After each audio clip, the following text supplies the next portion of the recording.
The wind was brutal that night. It cut through everything. It cut through jackets and scarves and skin and bone until it reached the kind of cold that sits in your chest and makes breathing feel like work. Christiana did not feel it. She stood on the narrow steel railing of the Bayonne Bridge, barefoot, her hospital scrubs whipping around her legs like they were trying to pull her back. Her shoes sat neatly on the walkway behind her, side by side, toes pointing toward the road. She had placed them there carefully, the way you place shoes by the door when you come home, like she was being polite about it, like she did not want to inconvenience anyone with the mess she was about to make. Her fingers were locked around the cable wire so tight that her knuckles had turned gray. Below her, the water churned black and cold and endless, 150 feet of nothing between her and the surface. She had looked it up earlier that day on her phone while sitting in her car in the hospital parking lot. She had searched Bayonne Bridge height and water temperature kill Van Kull November and survival rate bridge fall over 100 feet. The answers were clinical. The height was sufficient. The water was 42 degrees. The survival rate was almost 0. She was not crying. She had cried so much over the past 5 days that her body had simply stopped producing tears, like a well that had been pumped dry. Her eyes were swollen and raw but completely dry. Her face was still. Her jaw was set. She looked like a woman who had already made her decision and was just waiting for her body to cooperate. A black Escalade came around the curve of the bridge and slowed. Park Dong-soo was in the back seat, mid-conversation on a phone call with a real estate attorney in Seoul. The call was about a zoning issue with a property development in Gangnam. It was the kind of call that required his full attention. Dong-soo gave everything his full attention. That was how he had built a $2.3 billion legitimate empire across the East Coast before the age of 35. Commercial real estate. Private security firms that contracted with Fortune 500 companies. A luxury hotel brand with locations in Manhattan, Beverly Hills, and Scottsdale. All of it built with discipline and precision and an absolute refusal to cut corners. His driver, a broad-shouldered man named Caillou, saw her first. He slowed the vehicle and said quietly in Korean, "Sir," on the railing. Dong-soo looked up from his phone. He saw the woman on the bridge, barefoot, still, facing the water. He stopped talking to the attorney in Seoul. He did not hang up. The phone just lowered to his side and stayed there. "Stop the car," he said. Caillou pulled over. Dong-soo's bodyguard, a former Korean Special Forces operative named Seung, reached for his door handle. Dong-soo held up his hand. "Stay here, both of you." He stepped out of the Escalade alone. The wind hit him immediately. His dark wool coat caught it and flared behind him. He walked toward the woman, not carefully, slowly. There was a difference. Careful meant you were afraid of what might happen. Slow meant you were in control of what would happen. Dong-soo was always in control. He stopped about 6 feet from her. He did not reach for her. He did not say, "Don't jump," or "It gets better," or any of the things people say when they are desperate and frightened and do not know what else to offer. Instead, he put both hands on the railing, looked out at the water the same way she was looking at it, and spoke. The fall from this height would take roughly 3 seconds. The water temperature tonight is around 42 degrees. At this height, hitting the surface would feel like hitting concrete. Your organs would rupture on impact. It would not be quick, and it would not be painless. Christiana turned her head. She looked at him for the first time. Her face was beautiful even in its devastation. Smooth, dark skin with a warm, fair undertone, high cheekbones, full lips pressed together so hard they had lost their color. Her eyes were swollen but sharp, intelligent, angry even. She said, "I didn't ask you for a physics lesson." He almost smiled, almost. "No," he said, "you didn't, but I figured you should have accurate information before you make a permanent decision." She turned back to the water. "You don't know anything about me.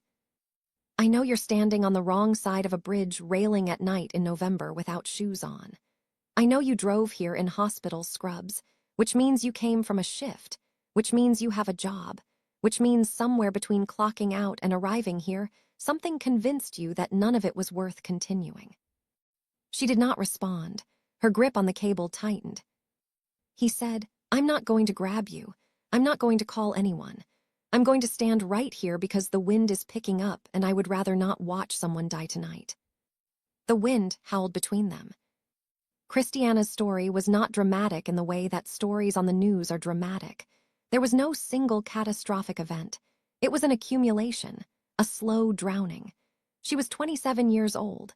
She had moved from Houston to New York 18 months ago for a fresh start, taking a nursing position at a hospital in the Bronx. She was good at her job. She was the nurse who stayed past her shift, who held elderly patients' hands during the night when their families did not come, who memorized medication schedules without checking the chart because she believed that was what her patients deserved. Outside the hospital, her life was collapsing. Her mother, Grace, back in Houston, had been diagnosed with stage 3 kidney disease. Christiana had been sending every spare dollar home. Then 3 months ago, her older brother, Tobias, had called with a plan. He was starting a delivery business. He just needed her to co-sign a loan. He swore on their mother's life. Christiana had co-signed. Tobias took the $47,000 and vanished. The last anyone heard, he was somewhere in Atlanta. The debt collectors started calling Christiana. Her credit was destroyed. She could no longer qualify for anything. She fell behind on rent. Her landlord filed eviction papers. And then last week, her mother called from Houston to tell her the hospital had moved her off the transplant priority list because the family could not demonstrate the financial ability to cover post-operative care. Christiana had been sleeping in her Honda Civic in hospital parking lots for 5 days. Tonight, after a 16-hour shift, she had driven to the bridge, parked, taken off her shoes, and climbed the railing. She did not tell the stranger any of this, but standing there, with his calm voice cutting through the wind, something cracked. He said, "Whatever brought you to this railing tonight happened to you. It was done to you, and dying right now means that whatever broke you gets to win, permanently, without you ever getting the chance to fight back." Her jaw trembled. He extended his hand, not reaching for her, just open, palm up, steady. The wind did not move it. A long moment passed. The water churned below. The cables hummed. Christiana took his hand. He pulled her over the railing gently, and the moment her bare feet touched the concrete of the walkway, her legs gave out. She collapsed against him, shaking so hard it felt like her bones were rattling. He took off his coat and wrapped it around her shoulders. She tried to pull away. He did not step back. He walked her to the Escalade. Caillou had the heat running. Christiana sat in the back seat, wrapped in a coat that smelled like cedar and something expensive she could not name. Dongsu sat across from her. She would not look at him. He asked one question. "When is the last time you ate a full meal?" She could not remember. He told Caillou to drive to his building in Jersey City. Christiana started to protest. Dongsu said, "You can leave whenever you want, but you are going to eat first." She was too exhausted to argue. Christiana walked into the penthouse and stopped breathing for a second. The space occupied the entire top floor of a waterfront tower in Jersey City. Floor-to-ceiling windows wrapped around 3 sides, and the Manhattan skyline sat outside like a painting someone had hung just for the view. The floors were dark hardwood. The furniture was minimal and expensive. Korean artwork hung on the walls, bold ink paintings of mountains and calligraphy in frames that probably cost more than her car. She stood near the elevator door, like she was calculating escape routes. Dongsu spoke to his housekeeper, Mrs. Cho, in rapid Korean. Mrs. Cho was a stout woman in her 60s with a kind face and sharp eyes that missed nothing. Within 15 minutes, the kitchen island was covered with food. Japchae, galbi, steamed rice, kongnamulguk. Simple food. Warm food. The kind of food that was made by someone who understood that sometimes eating was the first step back to being human. Christiana sat at the counter. She picked up her chopsticks, realized her hands were shaking too badly to use them, and switched to a spoon. She tried to eat slowly, with dignity, but she was starving in a way that went beyond hunger, and after the first bite she could not stop. She ate everything on her plate. Mrs. Cho, watching from the kitchen, quietly prepared a second plate and set it beside her without a word. Dongsu sat across the island from her, drinking black tea, scrolling through emails on his phone. He did not watch her eat. He did not hover. He existed in the space with her like it was the most natural thing in the world, like women climbed off bridge railings and into his penthouse every Tuesday. When she finished, Christiana set her spoon down and finally spoke. "I'm a nurse," she said. "Things got hard. I made a bad decision tonight, that's all." He nodded. He did not push. "There's a guest suite down the hall," he said. "There's a lock on the door. You can leave in the morning, no strings." She almost said no.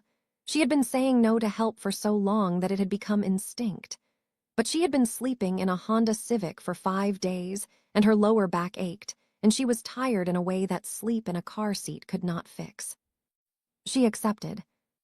The guest suite was bigger than her old apartment. The bed had white sheets that smelled like lavender. She locked the door, sat on the edge of the bed, and stared at the wall for 20 minutes. Then she lay down, pulled the covers to her chin, and slept for 11 hours straight. After she went to bed, Dong-soo stood by the living room windows looking out at Manhattan. His right-hand man, Yi-won, called. Yi-won was sharp and lean with a mind like a steel trap. He had been with Dong-soo since they were teenagers in Busan, running through alleyways and learning loyalty the hard way. Yi-won was the only person on earth who could speak to Dong-soo with complete honesty and survive. "You missed the call with the Scottsdale team," Yi-won said. "Something came up." "What came up?" "A woman was about to jump off the Bayonne Bridge." Silence on the line. Then Yi-won said, "And you stopped." The question carried weight. Dong-soo did not stop. His schedule ran with military precision.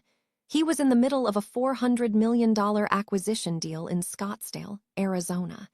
There were investors waiting, attorneys waiting, people who had arranged their entire days around his availability. But tonight he had stopped. "Have someone find a Honda Civic," Dong-soo said. "It should be parked near the bridge on the Jersey side, move it to a secure garage, and find out who she is." "Who she is?" "She's in my guest room, Yi-won. I need to know who's sleeping in my home." Yi-won did not ask anything else. The next morning, Christiana woke up in the most comfortable bed she had ever touched. For 3 seconds, she forgot everything. The room was quiet. The sheets were soft.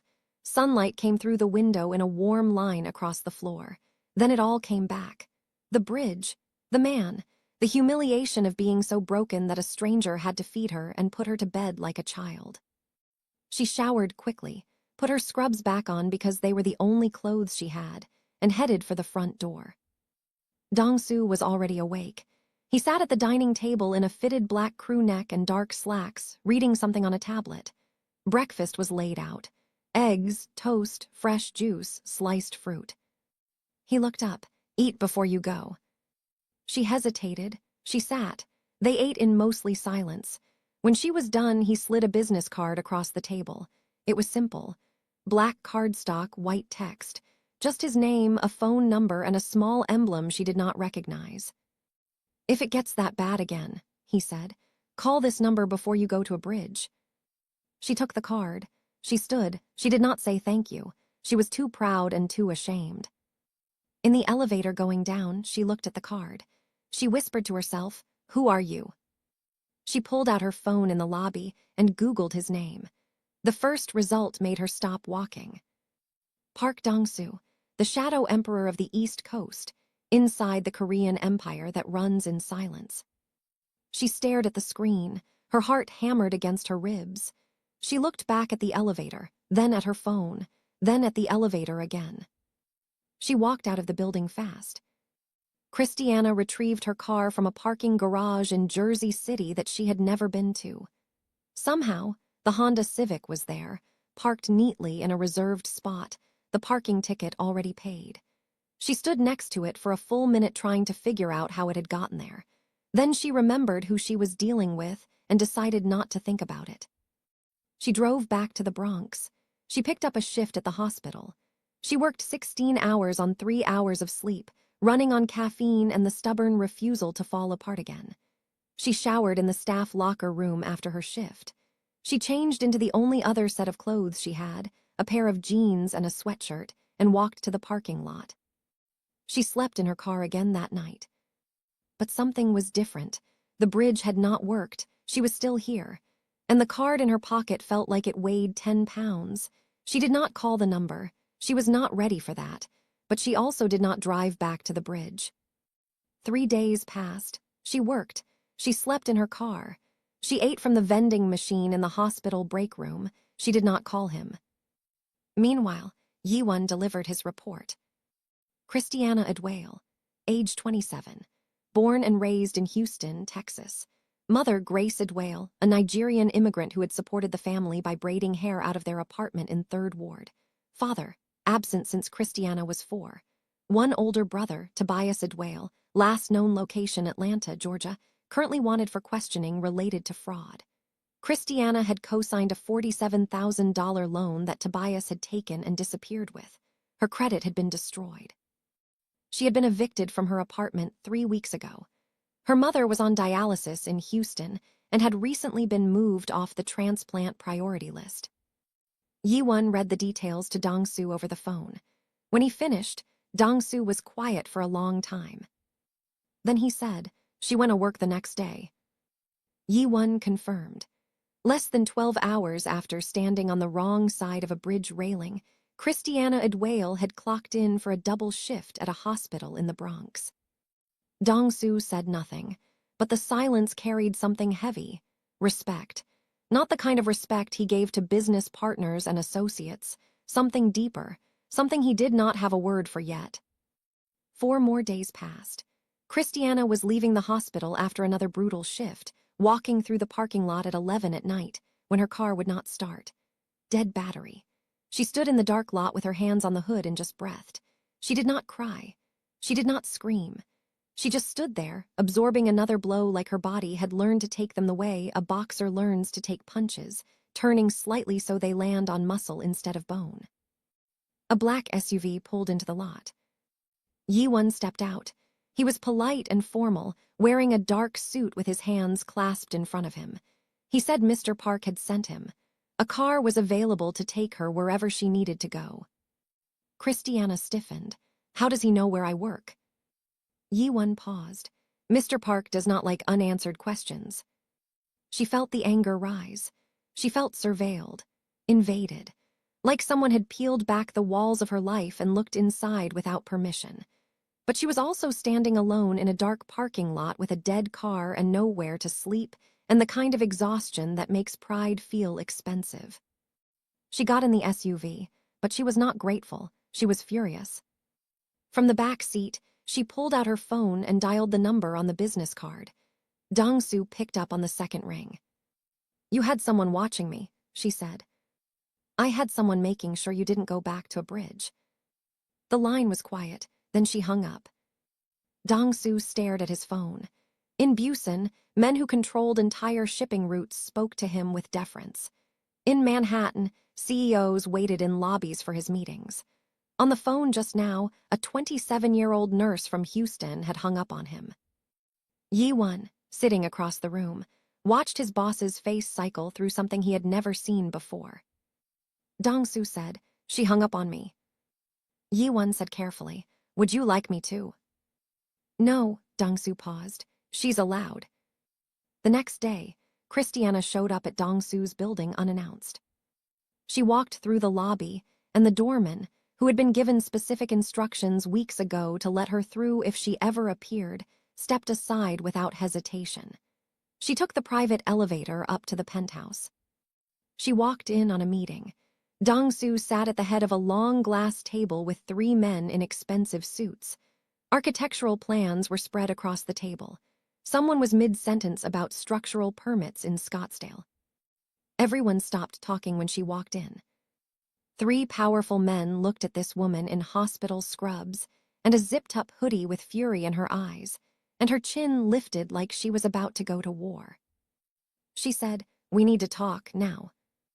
Dong-soo looked at her, then at his associates, then back at her.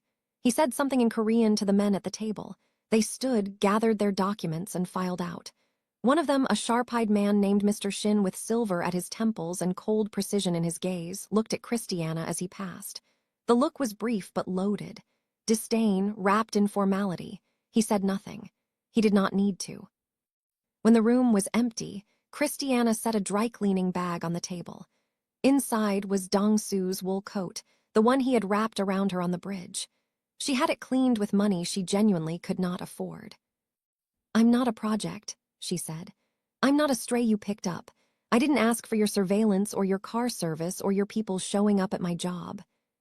She took a breath.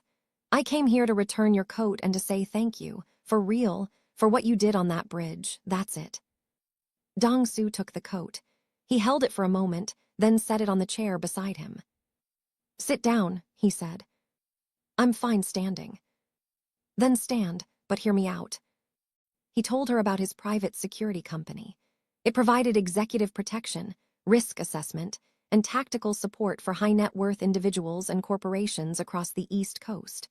What most people did not know was that the company also maintained a medical division. They needed someone on call for their Manhattan operations.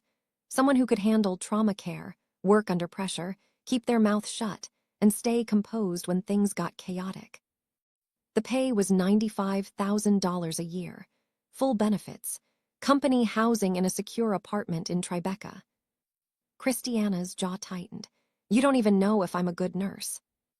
"You worked a double shift less than 12 hours after you were standing on the wrong side of a bridge railing," Dong-su said. "I don't need a resume." She stood there, fighting with herself. Every instinct told her to say no. She had been taking care of herself since she was 16. She did not accept handouts. She did not owe anyone anything. But $95,000, benefits, an apartment, her mother's transplant, her mother's life. She said, "This isn't because you feel sorry for me." "I don't feel sorry for anyone," he said. "It's a waste of time. This is because I need someone and you need a job. It's efficient." She stared at him for a long time. Then she said, "Fine, but I work for you, not with you, and you stop having people follow me." Agreed. She took the job. Within a week, Christiana moved into a furnished one-bedroom apartment in Tribeca. It was simple but clean and safe, and had a lock on the door and a full-sized refrigerator and a shower with actual water pressure. The first night, she stood in the middle of the living room and looked around and felt something she had not felt in months. It took her a minute to identify it. It was hope, small and fragile like a match struck in a dark room. She started the job the following Monday. She worked with Dong-su's security teams, providing medical support during high-profile client events, travel operations, and training exercises. She was good at it. She was calm when things escalated, precise with her assessments, and steady in ways that made the men around her take notice. The security team was mostly Korean. They were initially skeptical of her, but within 2 weeks, after she calmly handled a dislocated shoulder during a training drill without flinching, they began to respect her. By the end of the first month, they had started calling her Doc, even though she corrected them every single time. Mr. Shin, however, was a different story. He was Dong-su's chief financial advisor. He had been with the organization for 15 years. He was traditional, rigid, and deeply uncomfortable with Christiana's presence. He never said anything overtly hostile. He was far too smart for that. But he undermined her in small, surgical ways. He questioned her credentials in meetings she was part of. He forgot to include her in security briefings. He made comments in Korean during group conversations. Comments he assumed she could not understand, about outsiders and distractions, and how the organization was losing its discipline. Christiana did not understand every word, but she understood tone. She understood the way a room shifted when Shin spoke. She understood the cold smile he gave her when they crossed paths in the hallway. She did not complain to Dong-su. She handled it the way she handled everything. She was excellent at her job, and she let her work speak louder than Shin's whispers. What she did not know, what no one in the inner circle knew, was that Mr. Shin was not just a traditionalist with an attitude. He was a traitor.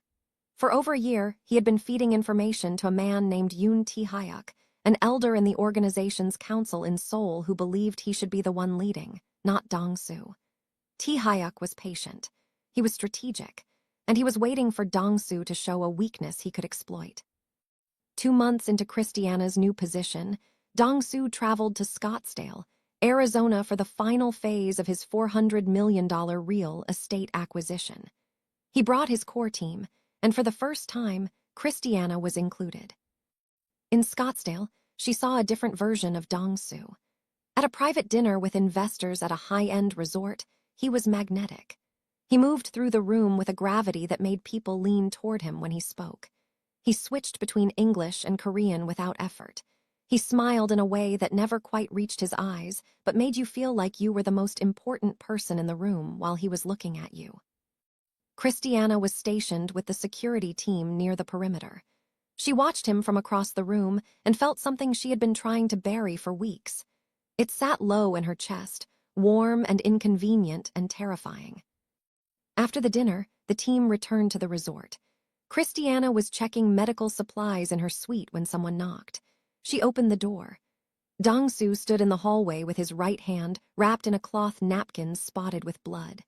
He had shattered a glass after a tense phone call with the Council of Elders in Seoul who were pressuring him to make concessions to Tae-hyuk. She let him in. She sat him at the desk, unwrapped his hand, and cleaned the cut. A shard of glass had sliced across his palm. It was not deep enough for stitches, but deep enough to bleed steadily. She worked in silence. Her hands were steady and warm. He watched them move with the kind of precision he valued above almost everything else. "You have good hands," he said. She did not look up. "That's literally my job." She bandaged the wound. She was close enough to feel the heat coming off him. She could smell his cologne, something subtle that she had noticed that first night on the bridge and had never been able to forget. He told her about the elders, not details, just the weight. He said he had built everything he owned by walking away from the way things used to be done, and now the old guard wanted to drag him back. He said it like he was talking about the weather, but she could hear the tension underneath. She listened. She did not offer advice or platitudes. She just listened.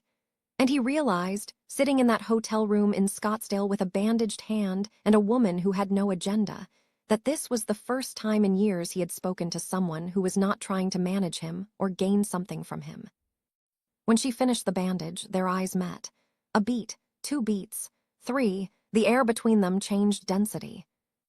She stepped back. "You should ice that." He nodded. He left. In the hallway, he stopped walking and stood still for a moment, his bandaged hand at his side, and stared at the wall like it owed him an explanation. That night, Christiana video-called her mother in Houston. Grace looked tired but better. The money Christiana had been sending was making a difference. Grace had been moved back onto the transplant consideration list. They talked for an hour. Grace laughed. Christiana laughed. It felt like medicine. Near the end of the call, Grace studied her daughter's face through the screen and said, "Is there someone?" Christiana said, "Mama, stop." Grace smiled. "I know that face, baby." Back in New York, returning from Scottsdale, the team's convoy was moving through Manhattan near the FDR Drive when a dark sedan swerved hard into the lane beside one of the SUVs and sideswiped it at 50 miles an hour. The SUV carrying 2 security team members spun and slammed into the concrete median. The sedan sped off. One of the men, Hyung-kai, had a deep laceration on his arm and was losing consciousness. Christiana was out of her vehicle before it fully stopped.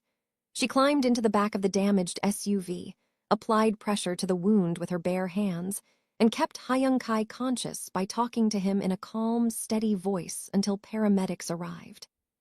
The security team watched a woman they had been uncertain about 3 months ago save one of their own on the side of a highway with blood up to her elbows, and not a single tremor in her hands.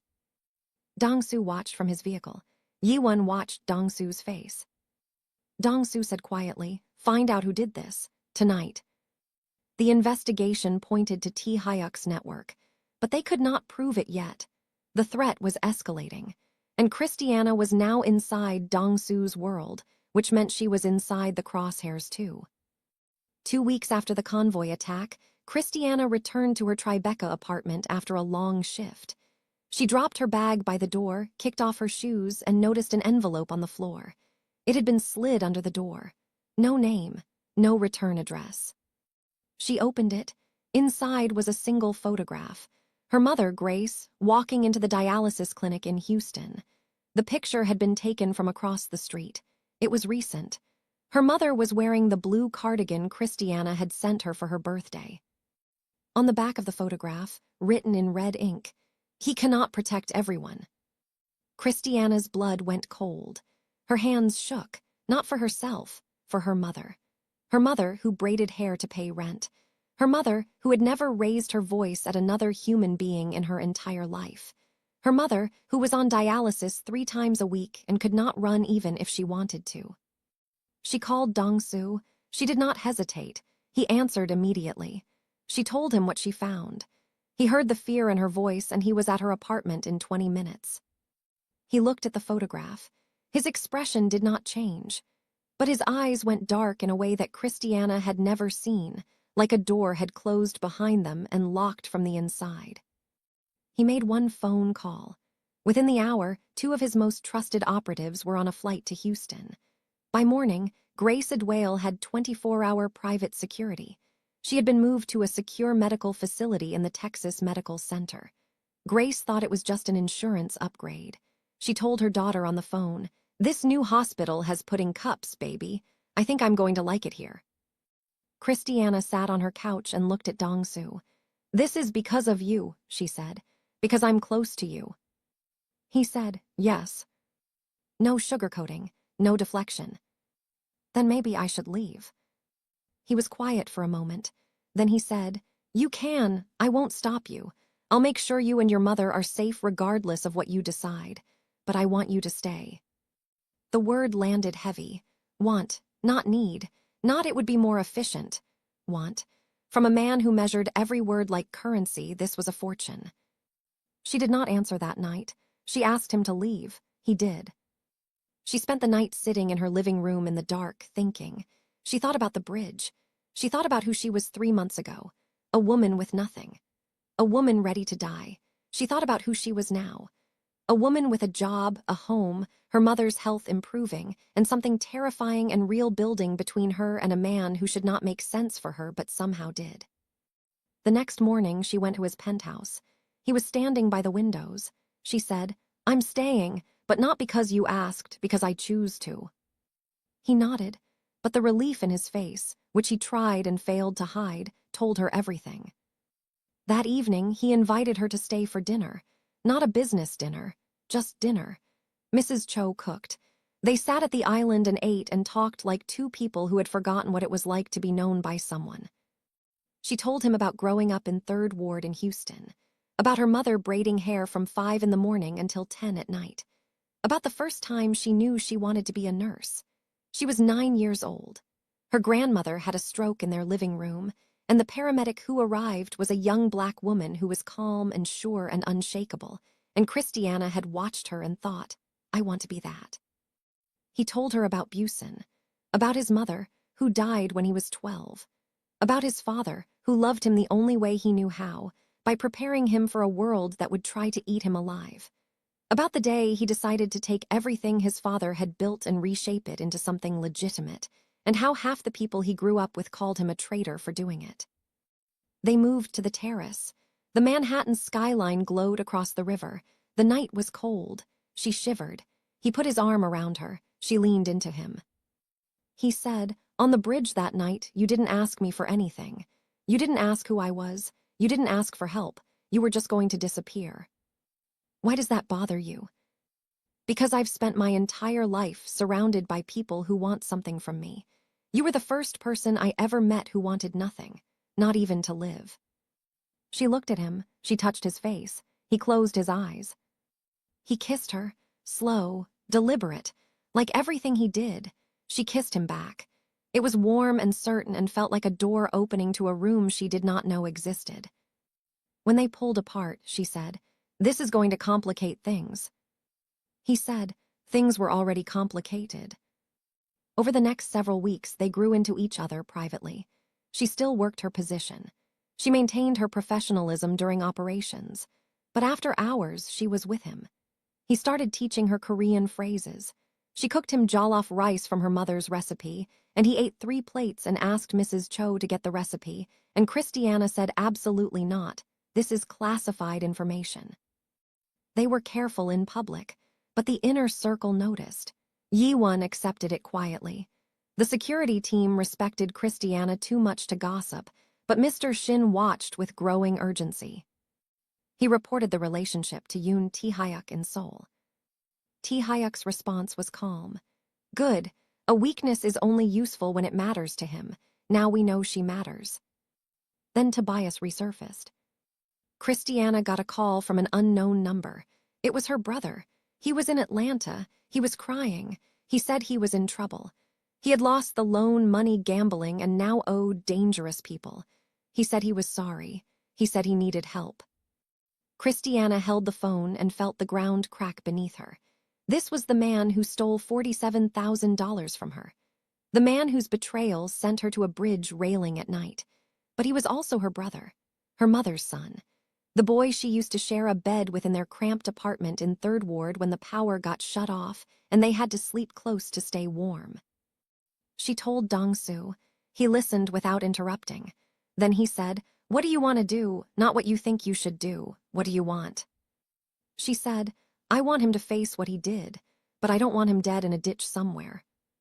Dong-soo sent Yi-won to Atlanta. Yi-won located Tobias in a rundown apartment complex, assessed the situation, and discovered he owed money to a mid-level loan shark. Dong-soo had the debt settled, not forgiven, transferred. Tobias now owed Dong-soo, and Yi-won made it clear in person that the debt would be repaid through honest work, accountability, and making things right with his sister. There would not be a second chance. Tobias, sitting across from Yi-won in that apartment, understood immediately that he was dealing with people who did not make threats they were not willing to keep. He agreed to everything. Back in New York, Mr. Shin made his move. He arranged a meeting with Dong-soo under the pretense of discussing financial irregularities in the Scottsdale deal. During the meeting, with other senior members present, Shin suggested that Christiana might be a security liability. Her background, her brother's criminal connections, her access to sensitive operational information. Dong-soo listened without expression. Then he said, "Are you questioning my judgment, Mr. Shin?" Shin backed down immediately, but the words were already in the room. Other men had heard them. The seed was planted, not in Dong-soo's mind, but in the air around him. Shin was poisoning the well drop by drop. Then Tae-hyuk flew to New York. He requested a formal sit-down with Dong-soo, a meeting of respect between an elder and the current leader. Dong-soo agreed because refusing would signal weakness. The meeting took place at a private estate in Alpine, New Jersey, one of the wealthiest zip codes in America. Tae-hyuk was polite, almost warm. He praised Dong-soo's business success. He said the organization was proud. Then he made his demand.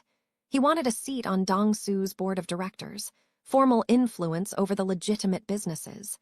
He framed it as the old generation guiding the new. Dong-soo knew exactly what it was. If Tae-hyuk got a board seat, he would get access to finances, contracts, and decisions. He could dismantle everything from the inside. Dong-soo declined, respectfully, firmly. Tae-hyuk's warmth evaporated. "You have forgotten where you come from," he said. "Your father would be ashamed." Dong-soo did not flinch.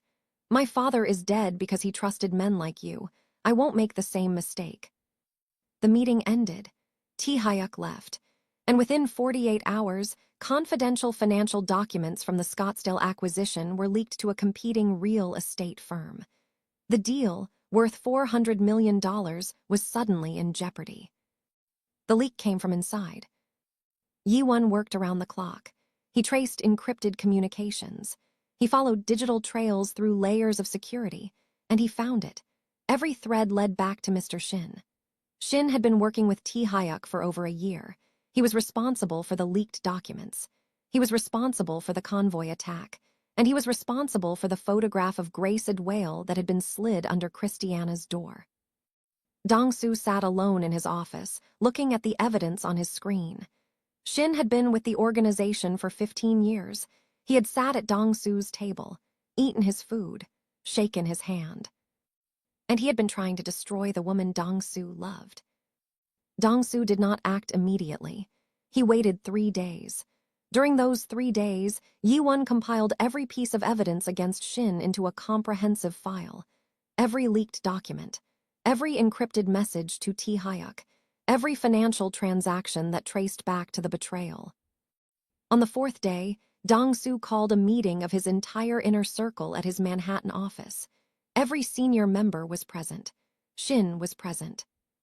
Dong-soo stood at the head of the conference room. Behind him, a screen displayed the organization's emblem. He was calm, not the calm of a man who has made peace with something, the calm of a man who has made a decision and is simply executing it. He began presenting the evidence, document by document, message by message, transaction by transaction. He did not raise his voice. He did not need to. Each piece of evidence landed like a brick, and the room grew heavier with everyone. The men who had respected Shin for 15 years watched the betrayal laid bare in spreadsheets and screenshots. Some looked away. Some stared at Shin with the kind of fury that comes from realizing you have been standing next to a fire you did not know was burning. Shin tried to speak. Dong-soo held up one hand. Shin went quiet. "You compromised a $400 million deal," Dong-soo said. "I could have forgiven that. Business is business. But you targeted a woman under my protection. You photographed her mother at a medical facility. You tried to use the people I care about as weapons against me." He stepped closer to Shin. The room was completely silent. "You're done, not just here. Everywhere. Every professional contact you have, every bank account, every relationship you've built using my name and my resources, I will dismantle all of it. You will leave this building with nothing. And you will not set foot in any city where my name carries weight." Shin was escorted out by security. He did not resist. He knew what Dong-soo was capable of, not violence, but something worse. Complete and total professional erasure. Within weeks, Shin's assets were frozen, his reputation dismantled, his connections severed. He became a ghost in every industry he had ever touched. With Shin gone, Tae-hyuk lost his inside man. His response was swift and vicious. From Seoul, he pressured the Council of Elders to call for a formal vote of no confidence in Dong-soo's leadership. If the vote passed, Dong-soo would be stripped of his position, and Tae-hyuk would take control of the organization. The council had 7 members. Tae-hyuk had 3 votes locked, including his own. Dong-soo had 2 loyal supporters. 2 elders were undecided. The vote would take place in Seoul. Dong-soo had to go. Before he left, he went to Christiana's apartment. He told her everything. The council, the vote, what was at stake. He had never been this open with anyone in his life, and it showed. His voice was steady, but his eyes were not. She held his face in her hands. She said, "You walked me off a bridge. You gave me my life back.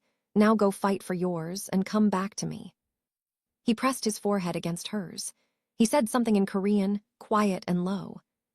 She did not understand the words, but she understood his voice, and that was enough. He flew to Seoul. The council met in a traditional estate in Gangnam. 7 elders sat around a long table in a room with wooden floors and paper screens, and the kind of silence that makes you aware of your own heartbeat. Tae-hyuk made his case. He spoke for 20 minutes about tradition, about legacy, about how Dong-soo had strayed from the organization's roots. He made a pointed reference to Dong-soo's personal attachments, a deliberate shot at Christiana without using her name. Then Dong-soo stood. He spoke in Korean. He spoke about his father, and the room went still because no one spoke about the former leader in these meetings. He said his father built this organization with strength and fear. He said he rebuilt it with vision and discipline. He listed the numbers. Under his leadership, the organization's legitimate holdings had grown from $200 million to $2.3 billion. Every member had health care, legal protection, and a future that did not end in a cell or a coffin. He had done that, not with tradition, with evolution. Then he paused, and he revealed his leverage. He presented evidence, compiled by Yi-won's forensic accountants, that Tae-hyuk had been embezzling from the organization's legacy fund for 7 years. $12 million rooted through shell companies in Singapore. The evidence was meticulous, irrefutable. The room erupted. The undecided elders looked at Tae-hyuk with horror. Even his allies shifted uncomfortably. The vote was called, 5-2, in Dong-su's favor. Tae-hyuk was stripped of his elder title, expelled from the organization. 15 years of scheming and positioning, gone in one afternoon. He stood, humiliated, shaking. He looked at Dong-su across the table and said, "This is not over." Dong-su met his eyes. "Yes, it is." Dong-su's plane landed at Teterboro Airport in New Jersey just after sunrise. The sky was turning gold over the Manhattan skyline. Yi-won was waiting on the tarmac, hands clasped behind his back, looking like he had not slept in 3 days, which he had not. Dong-su came down the steps. He looked tired in a way that went beyond jet lag. He looked like a man who had been carrying something heavy for a very long time and had finally set it down. He asked one question, "Is she safe?" Yi-won nodded. Then he said, "She called 4 times while you were in the air. She didn't leave voicemails. She just called and hung up." Dong-su almost smiled. He went straight to Tribeca. Christiana opened her door. She was wearing sweatpants and a nursing school t-shirt, and her braids were pulled up in a loose knot on top of her head. She had clearly not slept. Her eyes searched his face like she was reading test results. He said, "It's done." She pulled him inside. She held him. He held her back, tight, like she was the first solid ground he had touched in weeks. 3 weeks later, Grace Adwale underwent a successful kidney transplant at Houston Methodist Hospital. Christiana flew to Houston and sat in the waiting room for 6 hours, praying to a God she had been angry at for a long time. When the surgeon came out and said the transplant had gone well, Christiana put her face in her hands and wept. Grace recovered beautifully. She was stubborn about her physical therapy in a way that made the nurses laugh and the doctors sigh. During her hospital stay, she met Dong-su for the first time through a video call. He was polite, almost formal, sitting in his penthouse with his posture straight and his hands folded. Grace studied his face through the screen for a long moment. Then she said, "You're the one who found my daughter." "She found herself," he said. "I just happened to be nearby." Grace smiled slowly. "MMHMM, you're smooth. I'm watching you, young man." Christiana covered her face with her hands. Dong-su laughed. A real laugh, full and warm and unexpected. It was the first time Christiana had ever heard it, and it changed something in the room, like a window opening in a house that had been closed up too long. In Atlanta, Tobias was 3 months into an honest job, warehouse logistics for one of Dong-su's supply chain companies.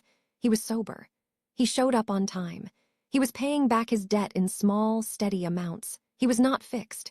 He was not whole. But he was trying, and for the first time in years, trying was enough. He called Christiana on a Sunday morning. He did not ask for forgiveness. He said, "I know what I did almost cost you your life. I have to live with that every single day. But I'm trying to become someone you don't have to be ashamed of." Christiana cried. She said, "Just keep going, Tobias. That's all I need from you." 6 months after Christiana had stood on the railing of the Bayonne Bridge, Dong-su's organization hosted a private reception at their luxury hotel in Beverly Hills.